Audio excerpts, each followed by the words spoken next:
ధ్యానం చేసుకుందాం. గడిచినటువంటి సంవత్సరంలో మరి సిలువలో పలికినటువంటి 7 మాటల గురించి నేను క్లుప్తంగా తెలియజేశాను. మరలా నేను వాటిని ఇప్పుడు జ్ఞాపకం చేయట్లేదు. జస్ట్ ఒక 2-3 మాటలు మనం జ్ఞాపకం చేసుకొని ముగించుకుందాం.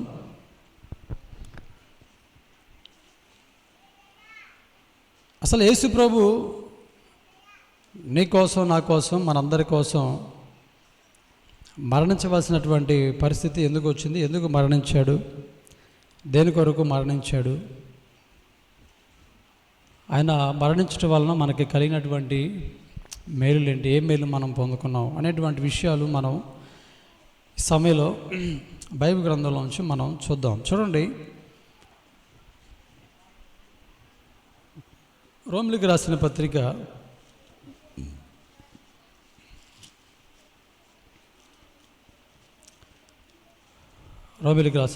5వ అధ్యాయము 8వ వచనాన్ని మనం చదువుకుందాం.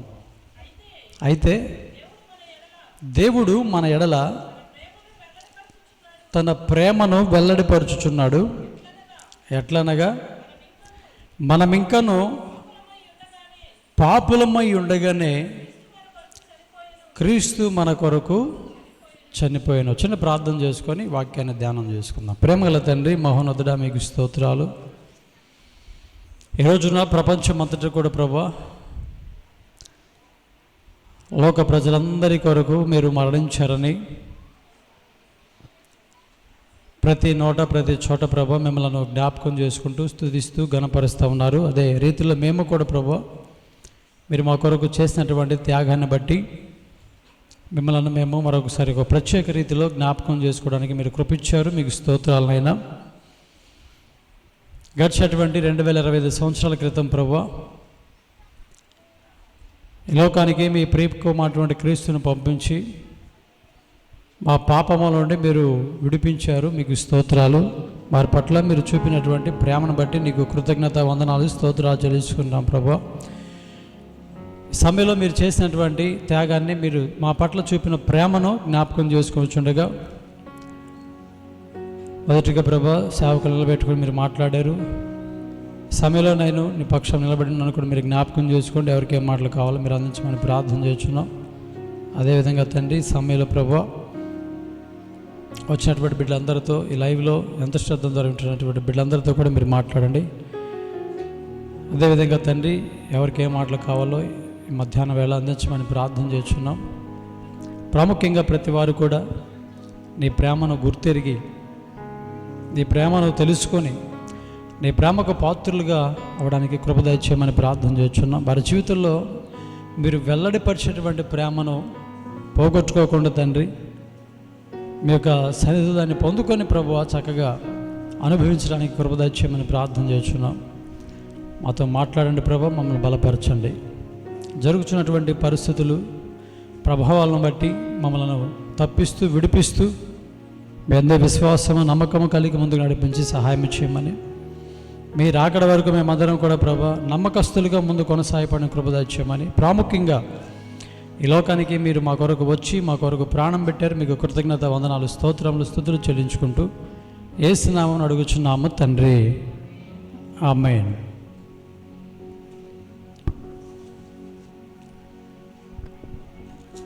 అపోస్తలుడైనటువంటి పౌలు గారు రోమా సంఘానికి తెలియజేస్తూ రాస్తున్నటువంటి మాట మనం జ్ఞాపకం చేసుకుంటే, ఇక్కడ రాయబడినటువంటి మాట మనం జ్ఞాపకం చేసుకుంటే, అయితే దేవుడు మన ఎడల తన ప్రేమను, అసలు యేసయ్య మన కొరకు ప్రాణం పెట్టవలసినటువంటి పరిస్థితి ఎందుకు వచ్చిందంటే, ఎందుకు కలిగిందంటే, ఎందుకు ఆయన ప్రాణం పెట్టవలసి వచ్చిందంటే, దేవుడు తన ప్రేమను మన పట్ల వెల్లడి చేస్తున్నాడు, అంటే తెలియజేస్తున్నాడు. అంటే నేను మిమ్మలను ఎంతగా ప్రేమించానో అర్థమవుతుందా? నేను మిమ్మలను ఎంతగా ప్రేమించానో ఒకసారి నా ప్రేమను మీరు చూడండి అని చెప్పేసి ఆయన తన ప్రేమను వెల్లడి చేయడానికి మన కోసం ఏం చేశాడంటే తన ప్రియకుమారుని భూలోకానికి పంపించడం జరిగింది. దేవునికి స్తోత్రం చెప్తారు గట్టిగా ఒకసారి. అసలు దేవుడు మనల్ని తయారు చేసుకున్నది ఎందుకంటే ఆయన ప్రేమను తెలియజేయడానికి. నవ్విన వారు దేవుని స్తోత్రం చెప్పండి గట్టిగా ఒకసారి.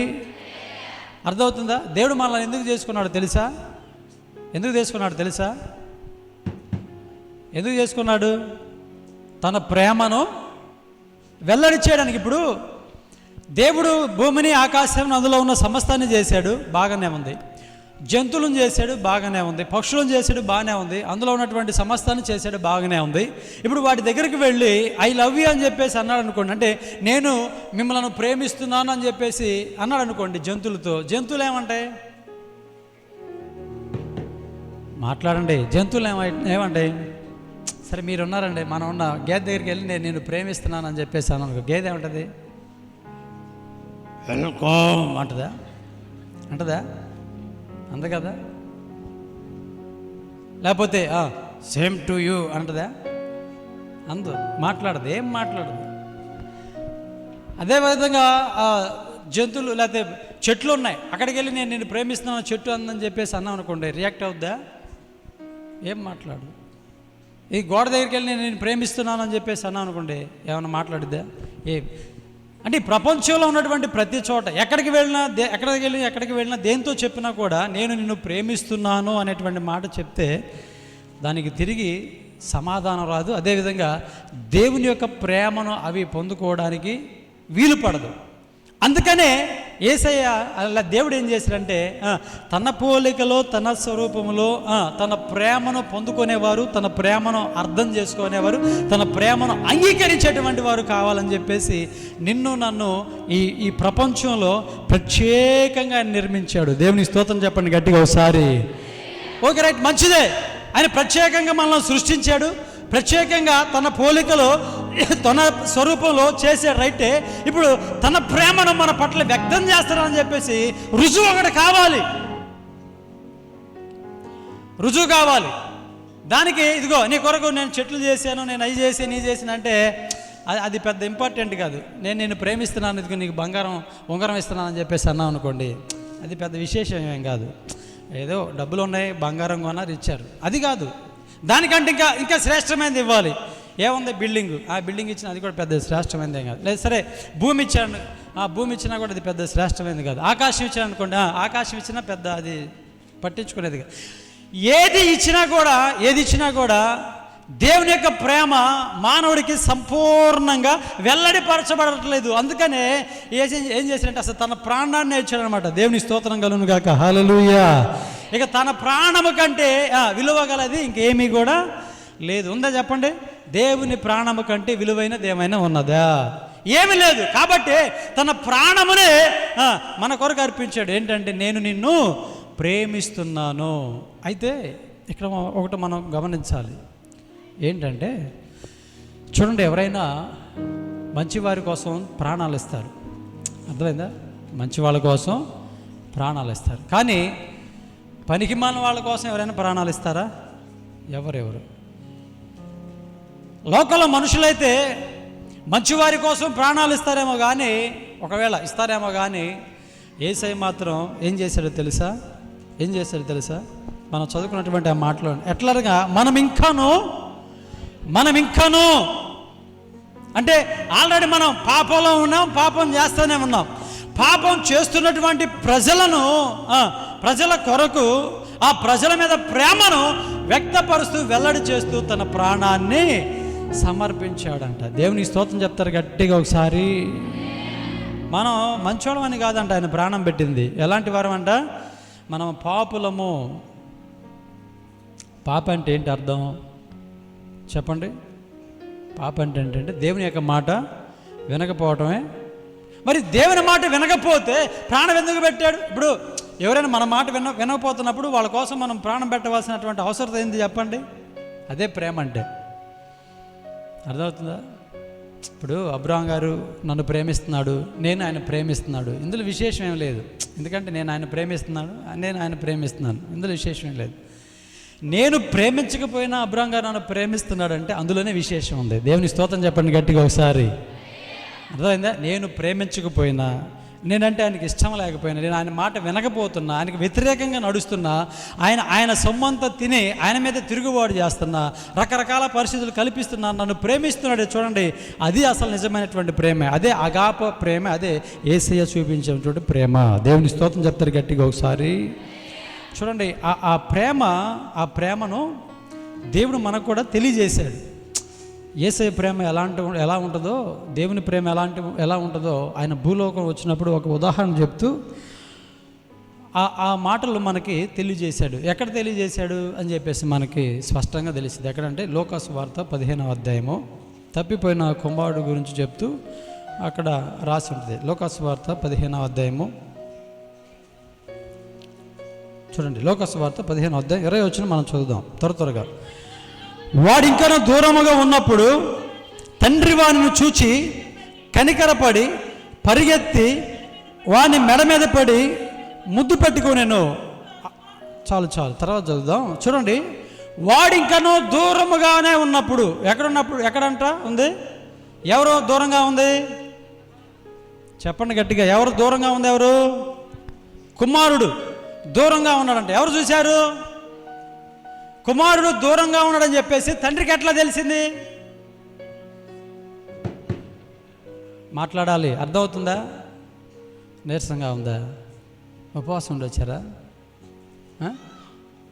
మనకు అలాంటివి మనకు పనికి రావాలి కదా. కొంతమంది పాపం 40 రోజులు ఉపవాసం ఉండరు. ఈరోజు లాస్ట్ అనమాట. ఇంకా వాళ్ళకి ఇది అయిపోగానే ఇంకా ఇది అయిపోయిన తర్వాత ఇక వాళ్ళు స్టార్ట్ చేస్తారనమాట. ఈ 40 రోజులు ఏదైతే బిగబట్టుకుని ఉన్నారో పగ్గాలు ఇప్పేస్తారనమాట. 40 రోజులు చెప్పులు వేసుకోకుండా 40 రోజులు అంటే రకరకాల, అంటే మనల్ని విమర్శించడం కాదులే కానీ, భక్తి అంటే 40 రోజులు కాదు కానీ జీవితాంతం. ఎందుకంటే మరణం వరకు 40 రోజులు అన్నాడా? 40 రోజులు నమ్మకంగా ఉండు, నేను కెరటేస్తా అన్నాడా? ఎన్ని రోజులు చెప్పండి? మరణము వరకు అంటే, మరణం వరకు అంటే చనిపోయేంత వరకు మనం ప్రభు పట్ల మనం భక్తిని చూపించాలి. ఏదో 40 రోజులు లేకపోతే 80 రోజులు 20 రోజులు చేసే భక్తి గానే కాదు. అంటే వాళ్ళు ఎందుకు అలా ఏర్పాటు చేశారంటే దాని ఉద్దేశం సరే, ఇంకేమైనదో మనకి అనవసరం. కానీ ప్రియమైన దేవుని బిడ్డలారా, ఏదేమైనప్పటికీ కూడా మనం మరణం వరకు నమ్మకంగా ఉంటేనే మనకు పరలోక రాజ్యం, లేకపోతే లేదు. చూడండి, ఇప్పుడు తండ్రి కుమారుల యొక్క సంఘటన మనం యేసుప్రభు అక్కడ తెలియజేశాడు. ఇక్కడ మనం చూస్తూ ఉన్నాం. వాడు ఇంకానూ దూరంగా ఉన్నాడు అని చెప్పేసి మాట రాయబడింది. దూరంగా ఉన్నాడు అనేటువంటి సంగతి తండ్రికి ఎలా తెలుసు? ఎవరని చెప్పారా? పనోళ్ళు ఎవరని చెప్పారా? చెప్పినట్టు అక్కడ రాయలా. అయ్యా నీ కుమారుడు వస్తున్నాడని చెప్పేసి పనివాళ్ళు తండ్రికి, యజమానికి ఎవరు చెప్పలేదు. నీ కుమారుడు వస్తున్నాడని చెప్పేసి అతను చెప్పలేదు. మరి ఇతనికి ఎట్లా తెలిసింది? ప్రియమైన దేవుని బిడ్డలారా, యేసయ్య కూడా ఎందుకు వచ్చాడంటే, నీవు నేను మనం తండ్రికి ఎలా ఉన్నావు తెలుసా? దూరంగా ఉన్నావు.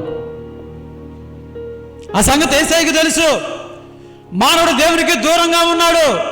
దూరంగా ఉన్నటువంటి మానవుడు, దూరంగా ఉన్నటువంటి దేవుడు, వీరిద్దరు కూడా ఒకటవ్వాలి. ఎంతకాలం దూరంగా ఉంటారు, ఎంతకాలం మాటలు లేకుండా ఉంటారు, ఎంతకాలము ఎడబాడుతూ ఉంటారు, వీళ్ళిద్దరిని దగ్గర చేయాలని చెప్పేసి యేసు ప్రభు కూడా ఆలోచన చేసి ఉన్నాడు. అందుకనే ఎవరు వెళ్తారు నా నిమిత్తం అని చెప్పేసి అంటే యేసయ్య అన్నాడు, నేను ఉన్నాను, నన్ను పంపు, నేను వెళ్తానని చెప్పేసి అన్నాడు. దేవునికి స్తోత్రం కలుగును గాక. హల్లెలూయా. దూరంగా ఉన్నాడు. ఎవరు దూరంగా ఉన్నాడు? కుమారుడు దూరంగా ఉన్నాడు. ఎవరికి తెలిసింది ఈ సంగతి అంటే తండ్రికి తెలిసింది. ఎలా తెలిసింది? ఎవరని చెప్పారంటే ఎవరు చెప్పలేదు. కానీ పోయిన నాట నుండి, కుమారుడు ఇంట్లో నుండి వెళ్ళిన నాట నుండి తండ్రి ఎప్పుడు వస్తాడా అని చెప్పేసి బయట కనిపెట్టుకొని చూస్తూనే ఉన్నాడంట. దేవునికి స్తోత్రం కలుగును గాక. హల్లెలూయా. ప్రియమైన దేవుని బిడ్డలారా, దేవుని యొక్క మాటను తృణీకరించి సాతాను యొక్క మాట విన్నటువంటి మానవుడు కూడా తొలగిపోయిన నాట నుండి ఎప్పుడు తిరిగి వస్తాడని చెప్పేసి అంట యేసయ్య ఏం చేస్తున్నాడు? మన కొరకు ఎదురు చూస్తూ ఉన్నాడు.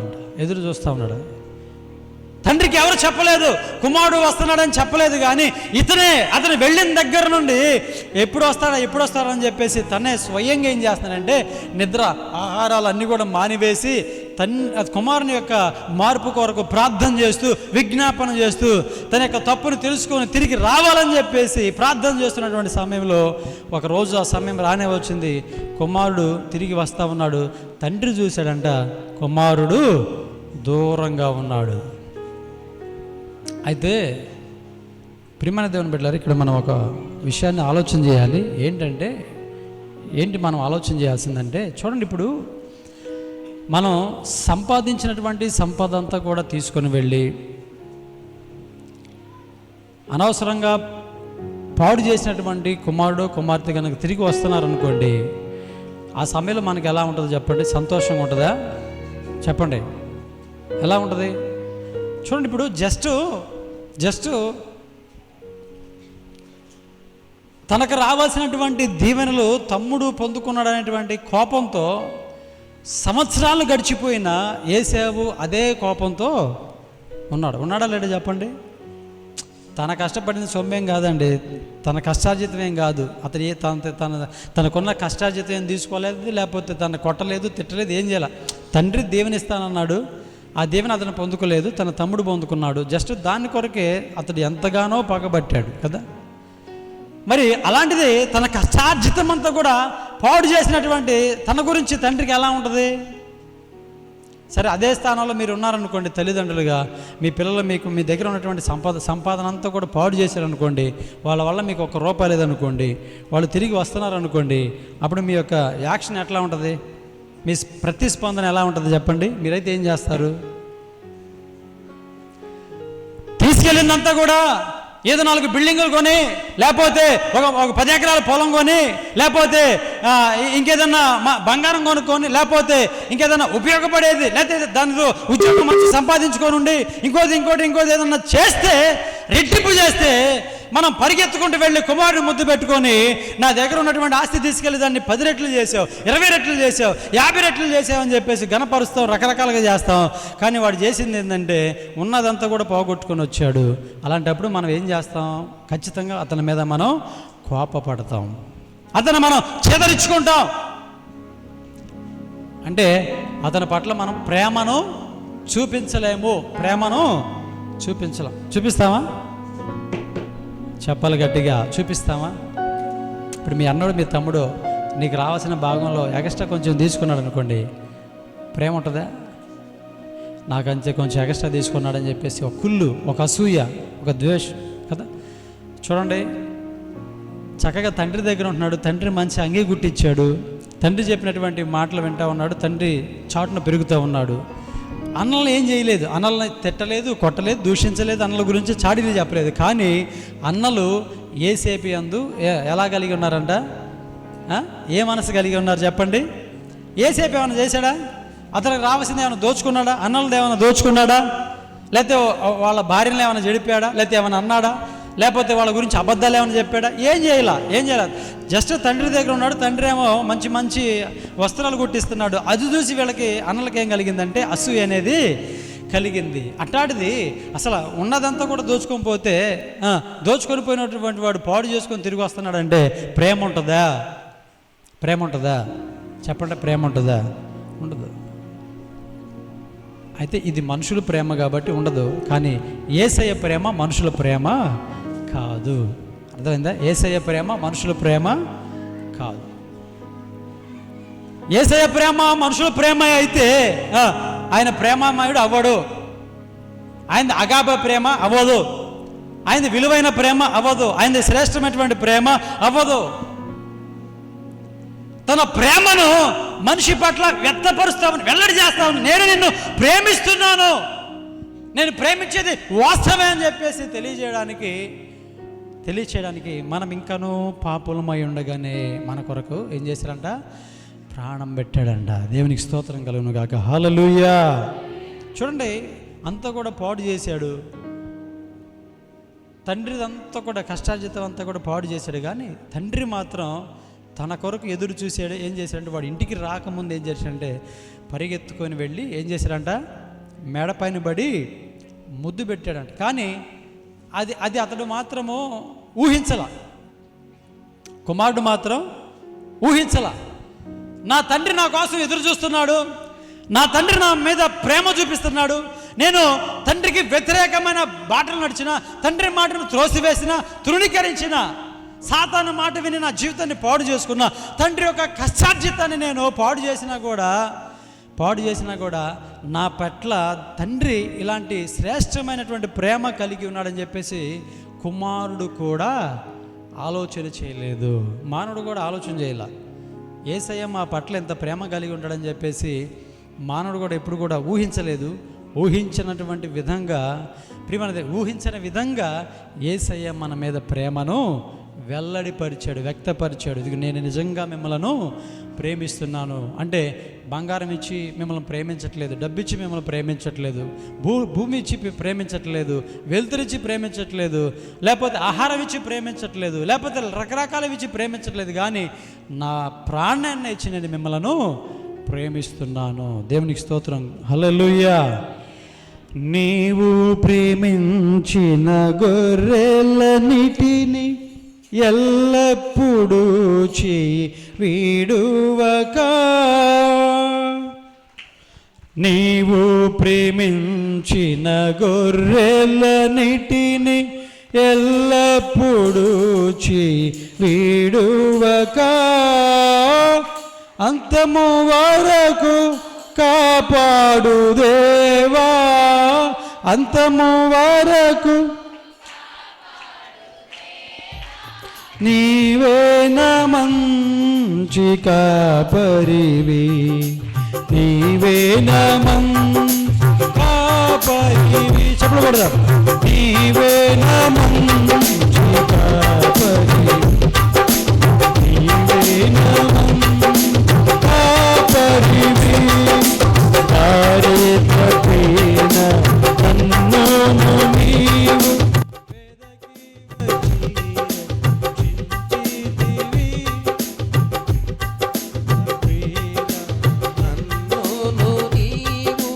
వెదకి వచ్చి రక్షించితివి,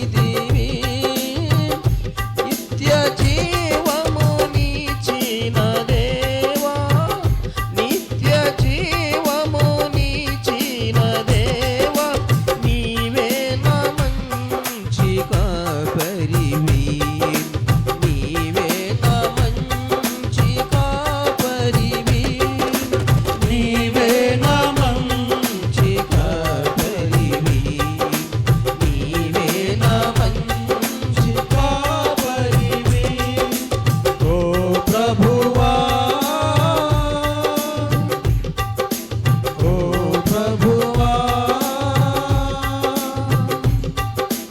నీవే నా మంచి కాపరివి, నీవే నా మంచి కాపరివి, నీవే నా మంచి కాపరివి, నీవే నా మంచి కాపరివి.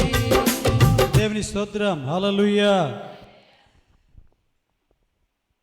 అంత భయంకరమైనటువంటి పరిస్థితిలో ఉన్నప్పటికీ కూడా తండ్రికి చెడ్డ పేరు తెచ్చిన, తండ్రి యొక్క కష్టార్జితాన్ని దొంగిలించిన, పాడు చేసిన, తండ్రి అంటే లెక్క లేకుండా, విలువ లేకుండా తండ్రి మాటను వ్యతిరేకించి వెళ్ళినటువంటి కుమారుని పట్ల తండ్రి ఇంకనూ ఏం చేస్తున్నారంట, ప్రేమను చూపిస్తా ఉన్నారు. అందుకనే వాడు ఇంకనూ దూరంగా ఉన్నప్పుడే తండ్రి పరిగెత్తుకుంటూ వెళ్ళి ఏం చేసినట్ట, మెడ మీద పడి ముద్దు పెట్టుకున్నట్టు.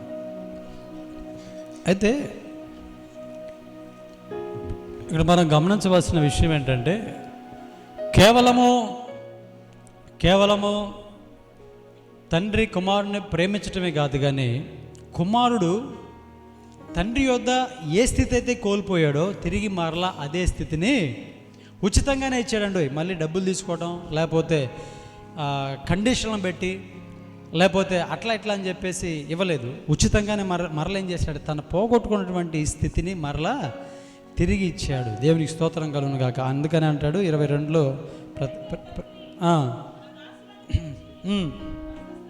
ప్రశస్త వస్త్రాలు, చేతికి ఉంగరం పెట్టండి, పాదాలకి చెప్పులు తోడకండి, తర్వాత ఒక క్రొవ్విన దూడను వధించి మంచి విందును ఏర్పాటు చేయండి అని చెప్పేసి అన్ని ఏర్పాట్లు ఏం చేస్తున్నారు తండ్రి చేస్తా ఉన్నాడు. అంటే కారణం ఏంటంటే తాను కోల్పోయినటువంటి స్థితిని మరలా కుమారునికి ఇచ్చాడు. కానీ అంటే ఎందుకు అలా చేశాడు? ఎందుకు అలా చేశాడంటే కుమారుని మనసులో ఏముందంటే అంతకుముందు నేను కుమారునే కానీ ఇప్పుడు నేను మాత్రం ఒక పనివాడిని. ఎందుకంటే నా తండ్రి ఇంటి దగ్గర పని వాళ్ళకి భోజనం దొరుకుతుంది, నాకు ఇక్కడైతే పందులు పొట్టు కూడా దొరకట్లేదు. నేను కుమారుడినిగా ఉండను కానీ నేను ఒక పనివానిగా ఉంటాను అనేటువంటి ఆలోచనతో వచ్చాడు. కానీ తండ్రి కుమారుని యొక్క మనసును ఎరిగినటువంటి వాడు కనుక నువ్వు నాకు పనివాడివి కాదు, నువ్వు నా కుమారుడివే అని ఇవన్నీ కూడా చేశాడనమాట. దేవునికి స్తోత్రం కలుగును గాక. హల్లెలూయా. తన మనసులో ఒక ఆలోచన ఉంది, ఏంటంటే నేను ఎప్పటికీ కుమారుని అవ్వను, నేను పనివాడిగానే ఉంటాను, ఒక జీతగాడిగానే ఉంటానని కుమారుడు మనసులో ఆలోచన చేసుకొని ఉన్నాడు. కానీ ఆ ఆలోచనను తీసివేయడానికి, నువ్వు జీతగాడివి కాదు, పనివాడివి కాదు, నువ్వు కేవలము నా కుమారుడివి అని తెలియజేయడానికి తండ్రి ఇవన్నీ కూడా తనకి చేశాడు. ఆ తర్వాత రెండవది ఏంటంటే కుమారుని యొక్క స్థానాన్ని తిరిగి మరల కుమారునికే తండ్రి ఇచ్చేశాడు. దేవునికి స్తోత్రం కలుగును గాక. హల్లెలూయా. మనం మంచి వారిని ప్రేమిస్తాం, కానీ యేసయ్య చెడిపోయిన వారిని ప్రేమిస్తాడు. అందుకనే నశించిన దానిని వెదకి రక్షించడానికి నేను పాపులను పిలవచ్చాను కానీ నీతిమంతులను పిలవరాలేదు అని చెప్పేసి అన్నాడు. అదవుతుందా? మనం అయితే మంచి వాళ్ళని ప్రేమిస్తాం కానీ ఆయన అయితే పాపులను ప్రేమించడు. అందుకనే మన ప్రేమకు యేసయ్య ప్రేమకు చాలా తేడా, మన ప్రేమకు దేవుని ప్రేమకు చాలా తేడా ఉంది. అంటే ఆ ప్రేమను మనకి తెలియజేయడానికి, నేను నిన్ను నిజంగానే ప్రేమిస్తున్నాను అని తెలియచేయడానికి యేసయ్య ఏం చేశాడంటే మనం ఇంకనూ పాపులమై ఉండగానే మన కొరకు ప్రాణం పెట్టాడు.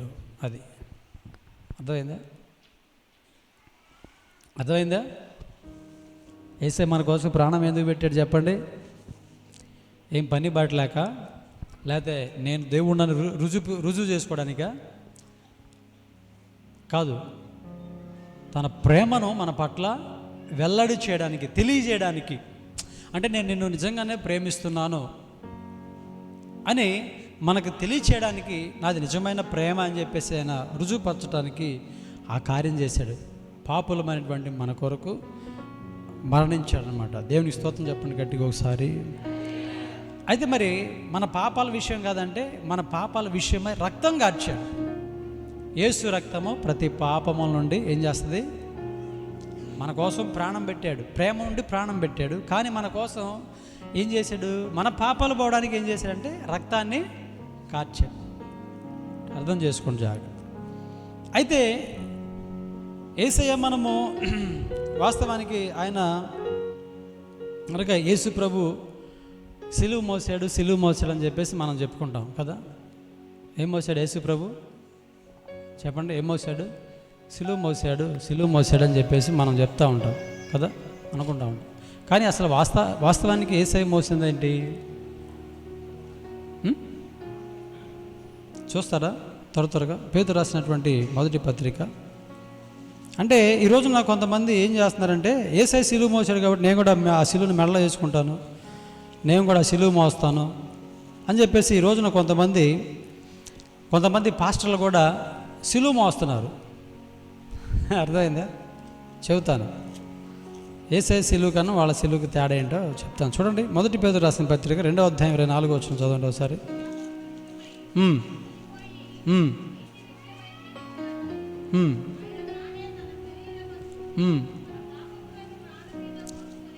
చూస్తున్నారు అందరూ? 2:24.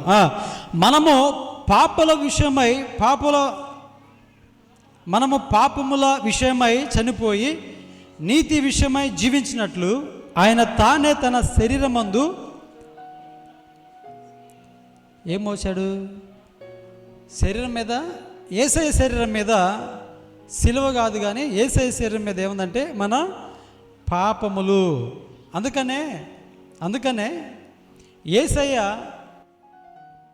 ఈ భూలోకానికి వచ్చినప్పుడు యోహాను దగ్గరికి వస్తున్నప్పుడు ఆయన ఒక మాట అన్నాడు. చూడండి, యోహాను రాసినటువంటి పత్రిక సువార్త 1వ అధ్యాయం 29వ వచనం మనం ఒకసారి చదువుదాం. యోహాను యేసుప్రభు యోహాను దగ్గరికి వస్తున్నప్పుడు యోహాను యేసుప్రభుని చూసి ఒక మాట అంటాడు. మరునాడు యోహాను యేసు తన ఎదుకు రాగా, ఇదిగో లోక పాపమును మోసుకొని పోవు. ఏంటంట? సిలువ అన్నాడు ఇక్కడ. చెప్పండి, సిలువ అన్నాడా? మరి సిలువ ఎందుకు మోసాడు?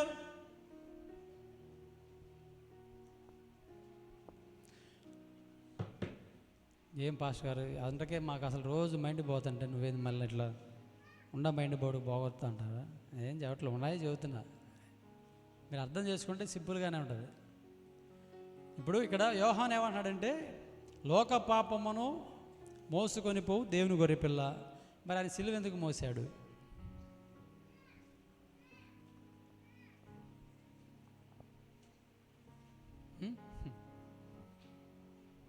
ఇప్పుడు మీరు మోసినట్టుందా, లేకపోతే మిమ్మల్ని మీ శాతం మోపించినట్టుందా?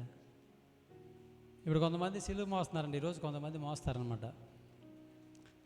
అదేం సిలువ? చెక్క సిలువ. సరే, మోసిన వాళ్ళు ఏమన్నా మిగులు చేత కొట్టించుకుంటారా? కొట్టించుకుంటారా? లేదా 3 రోజులు సిలువ మీద ఉంటారా?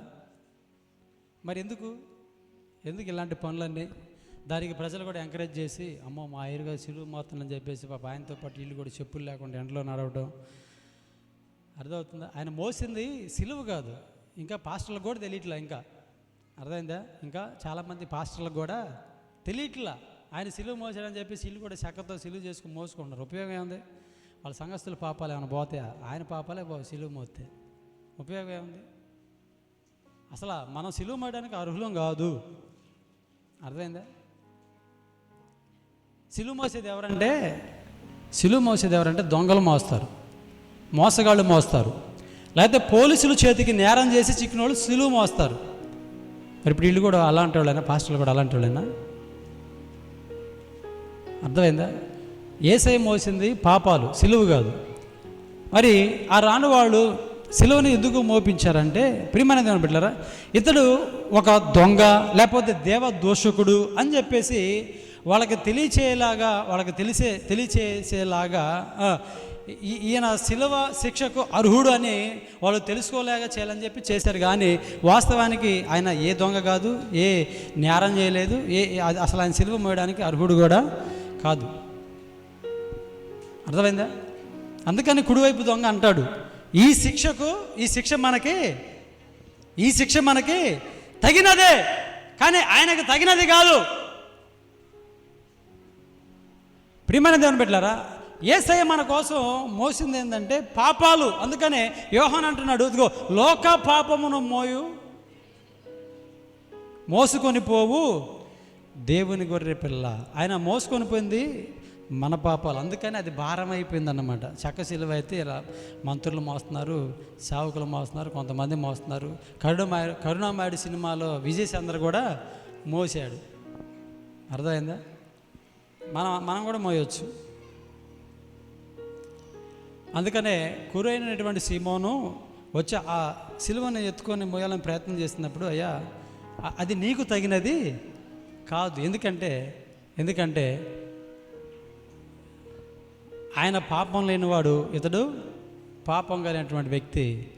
ఇతడు మోస్తే ఏం ప్రయోజనం అనేది లేదు. ఎవరు మోయాలి చెప్పండి? యేసయ్య మోయాలి. అంటే లోకం దృష్టిలో యేసయ్యను సిలువేయాలంటే ఏదో ఒక కారణం కావాలి కాబట్టి, అర్థమవుతుందా? ఇప్పుడు నేను ప్రజల యొక్క పాపాలు మోసుకున్నా అంటే పాపాలు అర్థమవుతాయి, కనబడతాయి చెప్పండి? కనబడవు. కానీ కనబడే విధంగా, అంటే మనుషులకు అర్థమయ్యే విధంగా, కనబడే విధంగా చేయాలంటే ఖచ్చితంగా సిలువ అనేది వేయాల్సిందే. అందుకోసమే వేసారే తప్ప వాస్తవానికి యేసయ్య మోసింది చెక్క సిలువ. అదైతే ఆయన అవలేలగా మోసుకొని వెళ్ళిపోయేవాడే. ఆయన మోసింది అంటే మన పాప భారము. అది ఎంత భారం అంటే భయంకరమైనటువంటి భారం. ఆయన ఒక్కడ మోయడానికి మాత్రమే అర్హుడు, ఎవ్వరు కూడా మోయలేరు. లేకపోతే శిష్యులు లేకపోతే పక్కన వాళ్ళు ఎవరైనా పెట్టుకొని కాసేపు అక్కడ దాకా మోయించేవాళ్ళే. ఎందుకంటే ప్రియమైన దేవుని బిడ్డలారా, ఆయన మోసింది సిలువ కాదు, కానీ కంటికి కనబడేది కాదు, కానీ ఆయన మోసింది ఏంటంటే అది పాపం, మన పాపాలు మోసాడంట. ఎవరి పాపం? ఒకళ్ళ పాప, ఇద్దరు పాపాలా? లేకపోతే ఒక దేశంలో ఉన్నటువంటి వారి పాపాలా? కాదంట. ఇక్కడ ఏమంటున్నాడు యోహాను? లోక పాపం. లోకమంతటా కూడా, అంటే ప్రస్తుతానికి చేసినటువంటి పాపం, పుట్టబోయేటువంటి ప్రజలు చేయబోయేటువంటి పాపం అంతా, ఆ పాపం అంతా కూడా ఆయన ఒకేసారి ఏం చేశాడంటే మోసాడు.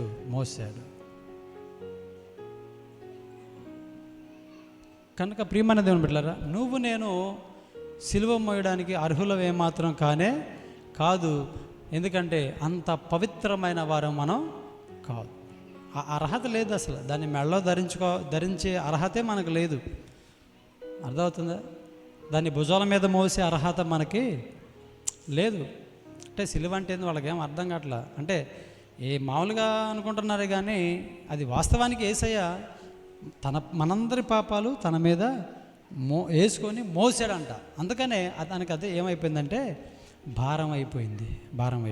దేవుని స్తోత్రం కలుగును గాక. హల్లెలూయా. అంటే ప్రియమైన దేవుని బిడ్డలారా, ఇక్కడ కూడా మనకి ఏం కనపడుతుందంటే తన ప్రేమను వెల్లడి చేస్తున్నట్లుగా మనకు కనబడుతూ ఉంది. దేవునికి స్తోత్రం కలుగును గాక. హల్లెలూయా. సిలువలో వ్రేలాడే నీ కొరకే, సిలువలో వ్రేలాడే యేసు నిన్ను పిలచుచుండే, నీవు చేయకుమా, యేసు నిన్ను పిలచుచుండే, ఆలస్యమో నీవు చేయకుమో, సిలువలో వేలాడే నీ కొరకే, సిలువలో వేలాడే అగాధ సముద్ర జలములైనా ఈ ప్రేమను అర్పజాలవుగా,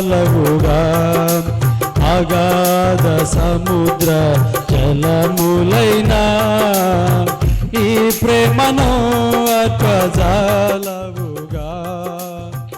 ఈ ప్రేమ నీకై విలపించుచు ప్రాణము దార పోయుచునే, ఈ ప్రేమ నీకై విలపించుచు ప్రాణము ధార పోయుచునే, సిలువలో వేలాడే నీ కొరకే, సిలువలో వేలాడే యేసు నిన్ను పిలచుచుండే, ఆలస్యమో నీవు చేయకుము, యేసు నిన్ను పిలచుచుండే.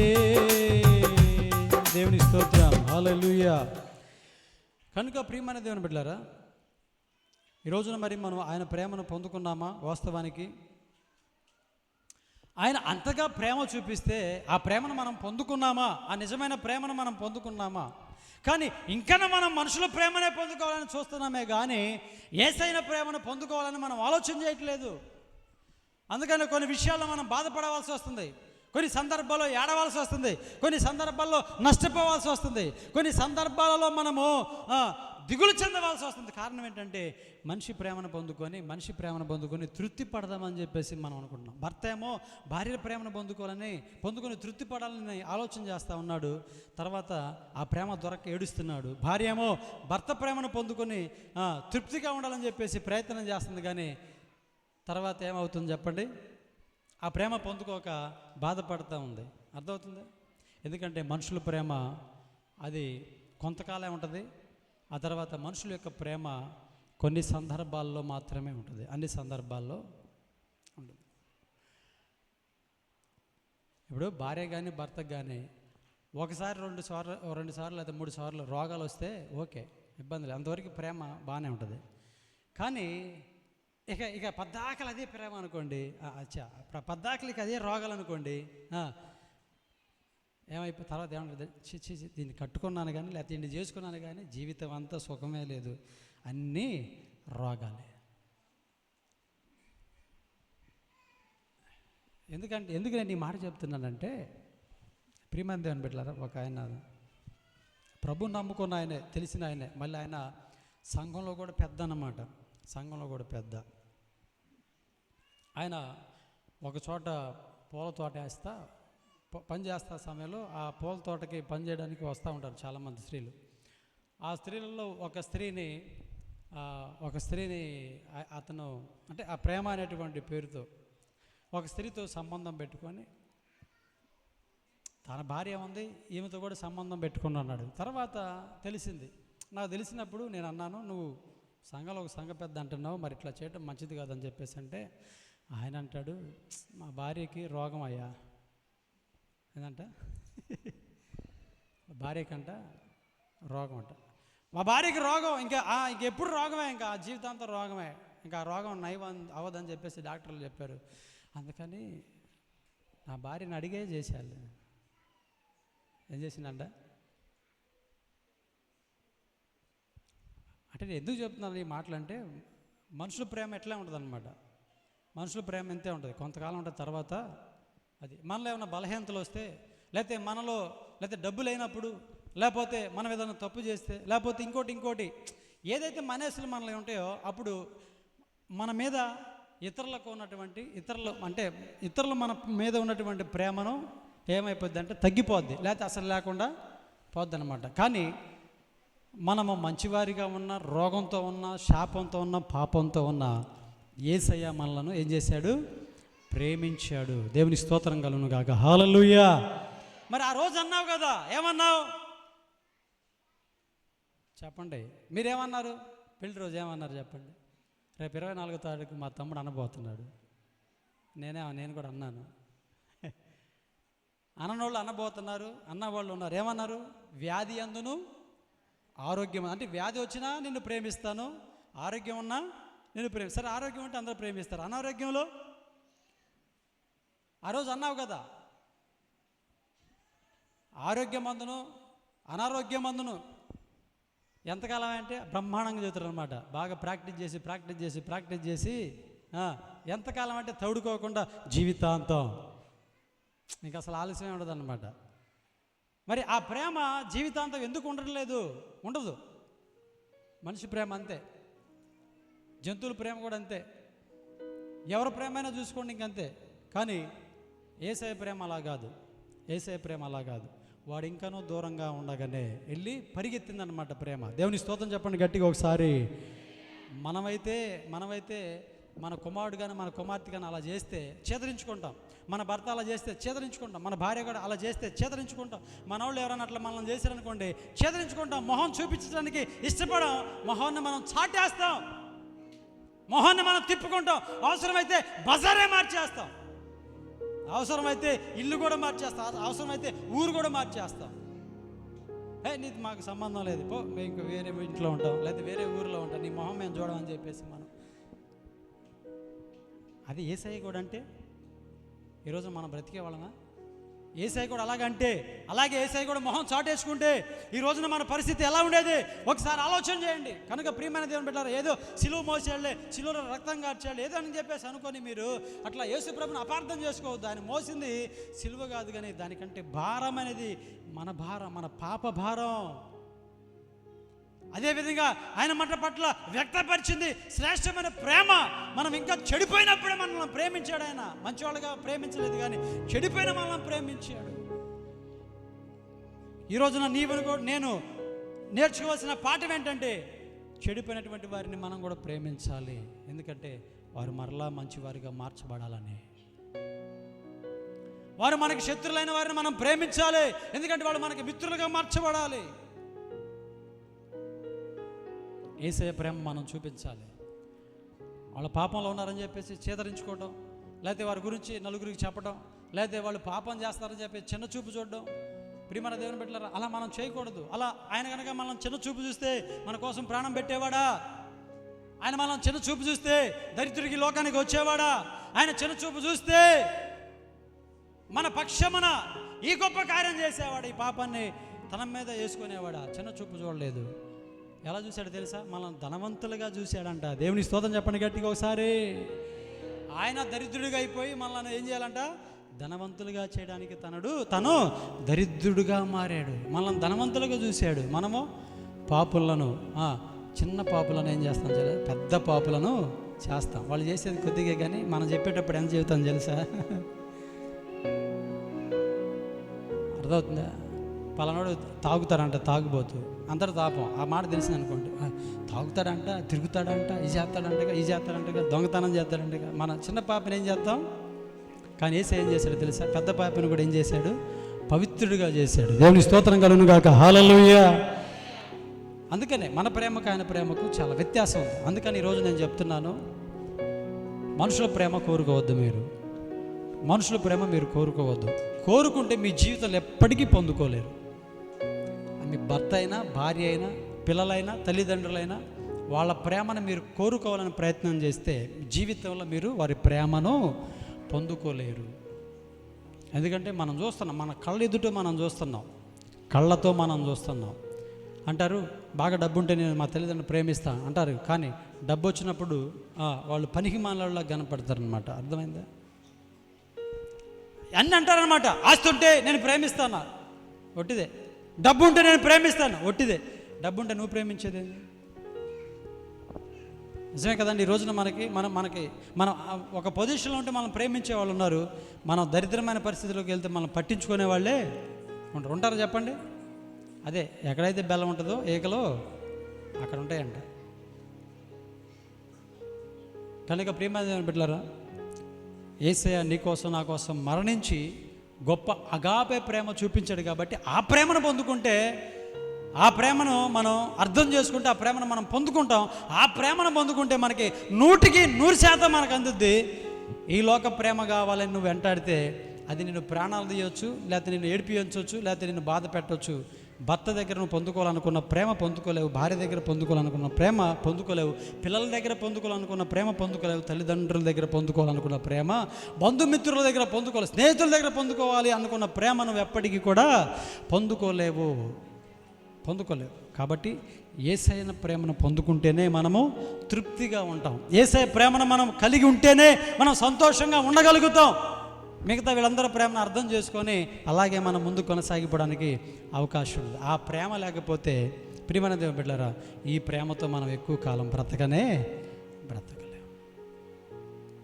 కుడివైపు ఉన్నటువంటి దొంగ యేసయ్య ప్రేమను గుర్తించాడు, ఆ ప్రేమ కావాలని కోరుకున్నాడు. అందుకని అంటాడు, అయ్యా నీ రాజ్యం వచ్చినప్పుడు నన్ను కూడా ఎందుకంటే నీ ప్రేమ నాకు కావాలయ్యా. ఎందుకంటే నువ్వు ఇక్కడ చూపిస్తున్నటువంటి ప్రేమ, మనుషులు చూపిస్తున్నటువంటి ప్రేమకి నాకు చాలా తేడా తెలిసింది. కనుక నాకు ఆ ప్రేమే, నీ ప్రేమే నాకు కావాలి. అందుకనే ప్రేమ అయినటువంటి నీవే నాకు కావాలని చెప్పేసి నీ రాజ్యంలో నన్ను కూడా జ్ఞాపకం చేసుకో అన్నాడు. దేవునికి స్తోత్రం కలుగును గాక. హల్లెలూయా. ఆ ప్రేమ అతనికి సంపూర్ణంగా దక్కింది. వీడేమో ఎడం వైపు ఉన్నాడేమో, నువ్వు దేవుడు అంటున్నావు కదా, నిన్ను నీవు రక్షించుకొని మమ్మల్ని కూడా రక్షించుకో. ఏం చేసావు? ఏ ఘనకార్యం చేసావని రక్షించాలి? యేసయ్య ప్రేమ పొందుకోవాలని ప్రయత్నం చేయలేదు కాబట్టి శిలువలో చనిపోయాడు. తన మరణానికి విలువ లేకుండా పోయింది. కుడివైపు ఉన్నటువంటి దొంగ మాత్రం చక్కగా యేసయ్య ప్రేమను అందుకున్నాడు. తను కూడా పరదేశంలో ఉంటాడు. దేవుని స్తోత్రం కలుగును గాక. హల్లెలూయా. ఆ ప్రేమ చాలా గొప్ప ప్రేమ అండి, చాలా గొప్ప ప్రేమ. అందుకనే దరిద్రుడు లాజరు చనిపోయిన తర్వాత అబ్రహాము రొమ్మును అనుకున్నాడు. ధనవంతుడైతే ఎక్కడ ఉన్నాడు తెలుసా? వాళ్ళిద్దరు బ్రతికి ఉన్నప్పుడు వాళ్ళ మధ్యలో ఉన్నటువంటి ప్రేమను మనం చూస్తే చాలా వ్యత్యాసం ఉంది. డబ్బు ఉన్నా కూడా ప్రేమించలేదు. ధనవంతుడికి డబ్బు ఉంది కానీ ప్రేమించలేదు. అతని దగ్గర పడినటువంటి రొట్టి మొక్కలు మాత్రమే తిని బ్రతికాడంట. కనుక ప్రియమైన దేవుని బిడ్డలారా, యేసు ప్రభు మన కోసం సిలువను కాదు మోసింది, అంతకంటే గొప్ప భారమైనది పాప భారం. ఆయన పాప భారాన్ని మోసి, అందుకనే ముందుగానే చెప్పాడు యోహాను, ఇదిగో లోక పాపమును మోసుకొని పోవు దేవుని గొర్రె పిల్ల. లోక పాపాన్ని మోయడానికి ఆయన వచ్చాడు. కానీ సిలువ అనేది ఒక సాదృశ్యంగా కనబడాలి కనుక ఆ రోజున అలా ఆయన సిలువ మోయాల్సి వచ్చింది. దానికంటే ప్రాముఖ్యంగా గొప్పది పాపము. ఆ పాపాన్ని మోసి పాపాన్ని సిలువలో ఏం చేశాడు? కొట్టివేశాడు. తన రక్తము ద్వారా పాపాన్ని ఏం చేశాడు? కడిగి వేశాడు. ఆ తర్వాత మనకి ఆ పాపం మీద మనకి విజయం అనేది వచ్చింది. యేసయ్య మనకు సిలువ మీద మనకి ఏం చేశాడు? సాతాను తలను చితగొట్టి మనకి విజయాన్ని సమకూర్చాడు. కొలసలకు రాసిన పత్రిక 2:15 ఉంటుంది. చదవద్దు కానీ సమయం లేదు, ముగిస్తున్నాను. ప్రియమైన దేవుని బిడ్డలారా, అదేవిధంగా ఆయన మన పట్ల చూపినటువంటి ప్రేమ అర్థమవుతుందా?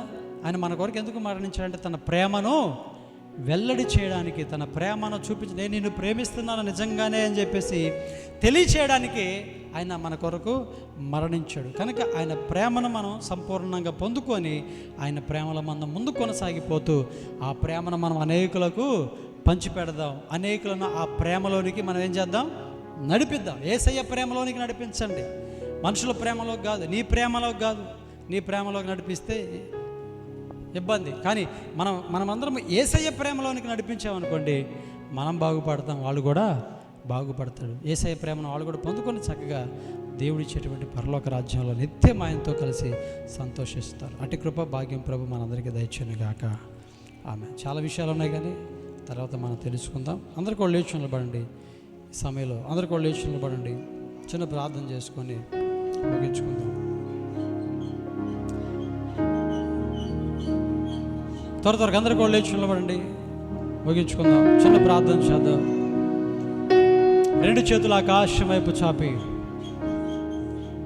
రెండు చేతుల ఆకాశం వైపు చాపి సమయంలో మనం చిన్న ప్రార్థన చేద్దాం. యేసయ్య సిలువ మోసాడు అంటాం కంటే ఆయన నా పాప భారాన్ని మోసాడు అంటాం చాలా మేలు. ఎందుకంటే సిలువ ఇద్దరు దొంగలు మోసారు, యేసు ప్రభు మోసాడు. కానీ వారి ముగ్గురులో ఒకరిది వ్యత్యాసం ఉంది. అందుకనే యేసయ్య సిలువ మోసాడు అండం కంటే యేసయ్య నా పాపాలు మోసాడు. ఆయన నా పాపములను మోసి ఆ పాపములను శిల మీద సమాధి చేసేసాడు. ఇంకా ఎన్నడికి కూడా తిరిగి రాకుండా, ఎన్నడికి కనబడకుండా తన రక్తముతో నా పాపములను కడిగి వేశాడని చెప్పేసి చెప్పడం గొప్ప విషయం, గొప్ప విషయం. ఎందుకంటే ఆయన మోసింది పాపాలు, నీ పాపాలు నా పాపాలు మ్రాన మీద మోసాను. పాపాలు మోసినటువంటి క్రీస్తు ఇదిగో లోక పాపమును మోయచ్చు. దేవుని గొర్రె పిల్ల ఈరోజున నా పాపమును మోసైన కలవరి సిలువల్లో ఆ పాపాన్ని కొట్టివేశాడు గనక, అదేవిధంగా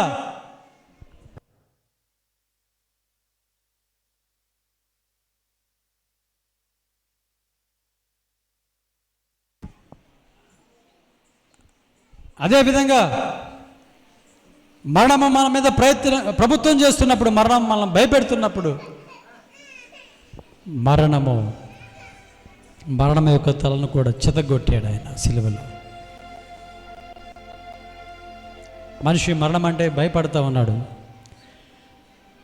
మరణము మనిషి మీద ప్రభుత్వం చేయకుండా ఇక మరణము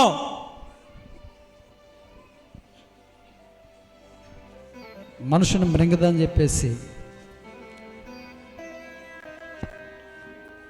ఆ విషయమై కూడా ఆయన త్యాగం చేశాడు. ప్రియ సహోదరి సహోదరుడు, ఇంకెంతకాలం నిజమైనటువంటి ఆయన ప్రేమను పోగొట్టుకొని మనుషుల ప్రేమ కోసం పరిగెడతావు? అలా మనుషుల యొక్క ప్రేమ కొరకు పరిగెత్తినటువంటి బలాఢ్యులు బైబిల్ గ్రంథంలో కొంతమంది ఉన్నారు. వారి జీవితాలను కోల్పోయారు, బ్రతుకులను నాశనం చేసుకున్నారు. దేవుడు వారికి ఇచ్చినటువంటి తలాంతులను పాడు చేసుకున్నారు. దేవుడు వారికి ఇచ్చినటువంటి బలాన్ని పాడు చేసుకున్నారు. దేవుడు వారికి ఇచ్చినటువంటి జ్యేష్ఠత్వాన్ని పోగొట్టుకున్నారు. దేవుడు వారికి ఇచ్చినటువంటి గొప్ప గొప్ప ఈవులను పాడు చేసుకున్నారు. గొప్ప కృపకు దూరం అయిపోయారు. అందుకనే యేసయ్య ప్రేమ కోసం పరిగెత్తిన వారు నిలబడ్డారు. దేవుడు వారిని గొప్పగా నిలబెట్టాడు. దేవుని ప్రేమ కోసం పరిగెత్తినటువంటి వారందరూ కూడా ఆదర్శంగా గొప్పవారిగా నిలబడ్డారు, కనబడ్డారు, విజయాలు సాధించారు. కనుక ఈ సమయంలో ఎవరు ప్రేమను ఇప్పటివరకు ఎతికావో నాకైతే తెలియదు, కానీ ఎక్కడి నుంచి యేసయ్య ప్రేమను వెతుకు, యేసయ్యన ప్రేమను వెతుకు. ఎందుకంటే భర్త నేను ప్రేమిస్తాను అని చెప్పేసి మాటిస్తాడు, కానీ దాన్ని పూర్తి చేయలేడు. భార్య కూడా నేను ప్రేమిస్తానని చెప్పేసి మాట ఇచ్చేది కానీ అది పూర్తి చేయదు. పిల్లలు తల్లిదండ్రులు మిమ్మల్ని ప్రేమిస్తామని చెప్పేసి అంటారు కానీ వాళ్ళు పూర్తి చేయలేరు. తల్లిదండ్రులు అదేవిధంగా బంధుమిత్రులు స్నేహితులు మిమ్మల్ని మేము ప్రేమిస్తామని చెప్పేసి అంటారు కానీ దాన్ని పూర్తి చేయరు. కానీ యేసయ్య ఒక్కడు మాత్రమే నేను నిన్ను ప్రేమిస్తున్నానని చెప్పి దాన్ని పూర్తి చేసినటువంటి వాడు యేసయ్య ఒక్కడే. దానికి అర్హుడు ఆయన ఒక్కడు మాత్రమే. ఖచ్చితంగా నీవు కూడా ప్రేమను పొందుకోగలుగుతావు. కనుక ఈ సమయంలో యేసయ్య ప్రేమ కొరకు చిన్న ప్రార్థన చేయి. రెండు చేతుల ఆకాశం వైపు చాపి సమయంలో మనం చిన్న ప్రార్థన చేద్దాం. ప్రభువా, నీ ప్రేమ కావాలి. మనుషుల ప్రేమ నాకు అవసరం లేదయ్యా. నా దగ్గర ఉంటే నన్ను ప్రేమిస్తారు, నాకు ఆరోగ్యంగా ఉంటే నన్ను ప్రేమిస్తారు, నాలో మంచిదనం ఉంటే నన్ను ప్రేమిస్తారు. కానీ మనుషుల ప్రేమ నాకు డబ్బు లేకపోతే ప్రేమించరు, నాకు అనారోగ్యం అయితే నన్ను ప్రేమించరు, నాలో ఏదైనా లోపం ఉంటే నన్ను ఎవరు ప్రేమించరయ్యా. కానీ నువ్వైతే నాలో ఎన్ని లోపాలున్నా, నాలో ఎన్ని రోగాలున్నా, నాకు డబ్బు లేకపోయినా, నాకు ఒక విలువ లేకపోయినా, నా బ్రతుకు దరిద్రమైనా సరే నువ్వు నన్ను ప్రేమిస్తావు. నీ ప్రేమ గొప్పదయ్యా. నీ ప్రేమ శాశ్వతమయ్యా. నీ ప్రేమలో కల్ముష్యం లేదయ్యా. నీ ప్రేమలో స్వార్థం లేదయ్యా. నీ ప్రేమలో ఏమీ లేదయ్యా. గొప్ప త్యాగం అన్నది. గొప్ప త్యాగంతో నీవు నన్ను ప్రేమిస్తావు. కనుక ఇప్పటికే నేను నా భర్త ప్రేమను పొందుకోలేకపోయాను, ఇప్పటికే నా భార్య ప్రేమ నేను పొందుకోలేకపోయాను, ఇప్పుడు నా పిల్లల ప్రేమ నేను పొందుకోలేకపోయాను, ఇప్పుడే నా తల్లిదండ్రుల ప్రేమ నేను పొందుకోలేకపోయాను. సహోదరుడు, మనుషుల ప్రేమ వ్యర్థం. ఒక స్త్రీ వివాహమైన తర్వాత ఇద్దరు పిల్లలను జన్మనిచ్చింది. ఇద్దరు పిల్లలను చిన్నతనంలో బాగా చూసుకుంది, చాలా బాగా పెంచింది. చిన్న బిడ్డలను బాగా చూసుకుంది, కన్నదే, మంచిగా పెంచింది. కానీ భర్త చనిపోయాడు. మరొకరితో ఆమె అక్రమ సంబంధం ఏర్పాటు చేసుకుంది. అప్పటి వరకు ప్రేమించిన పిల్లలు ఈ అక్రమ సంబంధానికి అడ్డం వస్తారని చెప్పేసి ఇద్దరికి విషం ఇచ్చి చంపేసింది. అప్పటి వరకు ప్రేమించింది, అప్పటి వరకు బాగానే ప్రేమించింది, బాగానే పోషించింది, బాగానే మంచి బట్టలు కొంది, బట్టలు వేసింది, మంచిగా ఆహారం పెట్టింది, మంచిగా అన్ని చేసింది. కానీ ఇప్పుడు తన యొక్క శరీర కోరికలు తీర్చుకోవడం కొరకు అడ్డుగా ఉన్నారని చెప్పేసి ఇద్దరు బిడ్డలకు విషం ఇచ్చి చంపింది. అందుకని నేను చెప్తున్నా, తల్లిదండ్రుల ప్రేమ వేస్ట్, భార్య భర్తల ప్రేమ వేస్ట్, అది అనవసరం. ఆ ప్రేమ కోసం స్నేహితుల ప్రేమ, బంధుమిత్రుల ప్రేమ, ఆ ప్రేమ కోసం నువ్వు ఎంత తప్పించినా, ఎంత ప్రయాసపడ్డా, అది ఒక రోజున ప్రేమ నిన్ను విడిచి వెళ్ళిపోతుంది. జాగ్రత్త. అందుకే ఈ సమయంలో నీ పట్ల నా పట్ల ఎంత ప్రేమ చూపించాడంటే, నీ కోసం నా కోసం మరణించాడు. మంచివారిమై మరణించలేదు కానీ మనం ఇంకా పాప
మనసే నూతనమాయన ఉదయించెను మీ కృప నా ఎదలో చెదరిన మనసే నూతనమాయన మనుగడయే మరో మలుపు తిరిగేనా మనుగడయే మరో మలుపు తిరిగేనా నీ ప్రేమే నన్ను ఆదరించెను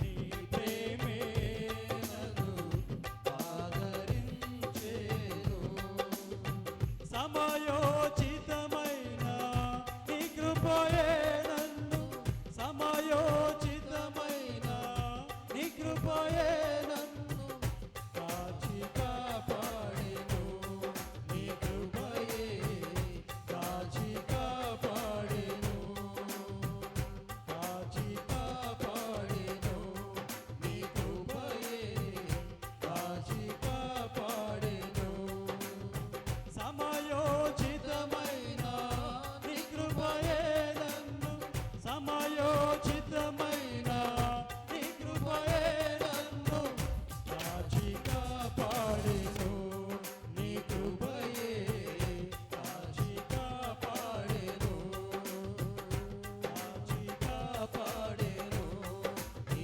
కృపయే కాచి కాపాడెను కాచి కాపాడెను నీ కృపయే కాచి కాపాడెను కాచి కాపాడెను నీ కృపయే కాచి కాపాడెను కాచి కాపాడెను నీ కృపయే కాచి కాపాడెను కాచి కాపాడెను నీ కృపయే కాచి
ఆయన మన పట్ల కల్మషం లేని ప్రేమ చూపించడం. ఆ ప్రేమకు ఒకసారి చప్పట్లు కొట్టి ఆయన నామాన్ని మహింపరుద్దాం. స్తోత్ర స్తోత్ర.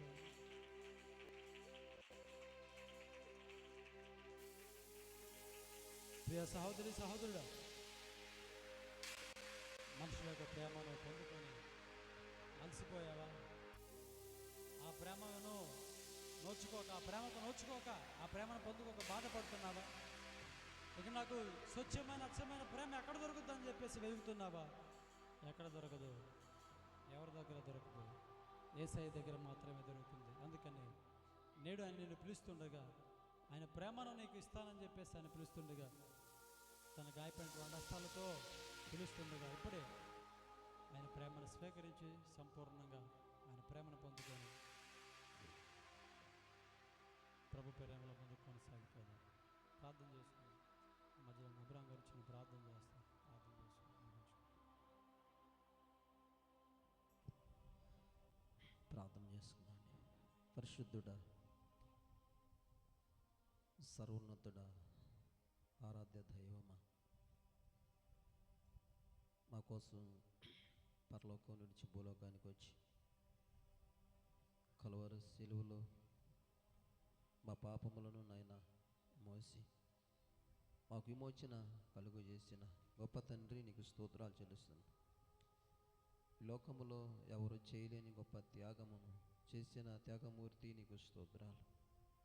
తల నుండి నాయన అరికాలు వరకు నీలో ఉన్న యవన కాలపు రక్తము, పరిశుద్ధమైన ఆ రక్తాన్ని నాయన సిందించి నాయన కార్చి మా ప్రభువా, మాలో ఉన్న ప్రతి పాపమును తీసివేయటానికి, మాలో ఉన్న రోగాన్ని తీసివేయటానికి, మమ్మల్ని నీ బిడ్డలాగా చేసుకోవటానికి నువ్వు చేసిన ఆ గొప్ప త్యాగాన్ని బట్టి నీకే స్తోత్రాలు చెల్లిస్తున్నా. అయా, ఈ సమయంలో ప్రభువా, మధ్యాహ్న సమయంలో నేను గూర్చిన వార్త, నీ సిలువును గూర్చిన వార్త ఎందరు విని ఉన్నారా ప్రభు? ప్రతి బిడ్డ నీ వైపు తిరగటానికి మీ కృప దయచేయండి ప్రభు. నా కోసం చేసిన త్యాగం గొప్పది. నా ప్రభు మాట నేను వింటాను, ఆయన అడుగు జాడలు నడుచుకుంటాననే మంచి మనస్సు నాయన బిడ్డల కలుగు చేయమని ప్రార్థన చేయుచున్నాను. నీ ప్రేమ నాయన ఈ లోకంలో ఎవరు చూపించలేదు. ఆ ప్రేమ ఎంతవరకు చూపినావు అని మేము ఆలోచన చేస్తే, నువ్వు కార్చిన ఆ రక్తము మా ప్రభువా మాకెంతో గొప్పది. ఈ లోకంలో మమ్మల్ని నాయన రక్షిస్తున్నది. ఆ రక్తం పరలోకంలో మమ్మల్ని తీసుకొని నీ యుద్ధ కూర్చోబెట్టుకోవటానికి నాయన మీరు చేసిన త్యాగం గొప్పది నాయన. దాన్ని బట్టి నీకు స్తోత్రాలు చెల్లిస్తున్నాం. ఈ మాటలు దాసుల ద్వారా ఎన్న మాటలు నాయన వారి హృదయాల్లో ఫలించడానికి సహాయం చేయండి. ఇంకా నాయన పాపాన్ని విడిచిపెట్టలేక దానిలోనే ఇంకా నాయన కొట్టుదిట్లాడుతున్నారు నాయన, అట్టి వారిని ఆ పాప శాపం నుండి విడిపించమని ప్రార్థన చేయించున్నాం. సమయంలోనైనా ఈ మాటలనైనా మరేవులనైనా తలపోసుకొని మా తండ్రి, పాపములు ఒప్పుకొని పశ్చాత్తాపులై ఇది మొదలుకొని మా తండ్రి పరిశుద్ధమైన జీవితం నైనా బిడ్డలో జీవించడానికి నాయన నీ కృప దయచేయమని ప్రార్థిస్తున్నాం. నా మాటలు వారి హృదయాలు ఫలించండి. ఇక నాయన బిడ్డలో నాయన తిరిగి వారి గృహాలకు వెళ్ళుచుంటుండగా నీ కాపుదల భద్రత దయచేయండి. బలహీనలను బలపరచండి, రోగులను స్వస్థపరచండి, బాధల్లో ఉండవారిని నడిపించండి ప్రభు. ఇది వర్తమానం అందించిన మీ దాసునిగా మీరు బలపరచండి, మీ సన్నిధిలో వాడుకోమని ప్రార్థిస్తున్నా. సమయంలో మీరు మాకు ఇచ్చిన ఈ మంచి సమయంలో ఇచ్చిన నీ మాటలను బట్టి నీకే స్తోత్రాలు చెల్లిస్తాం. మా ప్రియుడును రక్షకుడైన యేసయ్య శ్రేష్టమైన నామమున ప్రార్థిస్తూ అడుగుచున్నాము తండ్రి, ఆమేన్. మన తండ్రి దేవుని యొక్క ప్రేమయు, కుమారుడైన యేసుక్రీస్తు కృపయు, పరిశుద్ధాత్మ యొక్క ఆయన సహవాసం, ఆయన కృపాక్షేమములు ఈ సమయంలో చేరి వచ్చినటువంటి బిడ్డలందరికీ, గ్రామానికి, అదేవిధంగా రాష్ట్రానికి, మన దేశానికి ఇప్పుడు ఎల్లప్పుడూ సదాకాలము తోడై నడిపించును గాక. ఆమేన్. యేసు రక్తమే, శిలువ రక్తమే, ప్రవేశం సంపూర్ణమైన విజయం కలుగును గాక. ఆమేన్. ఆమేన్.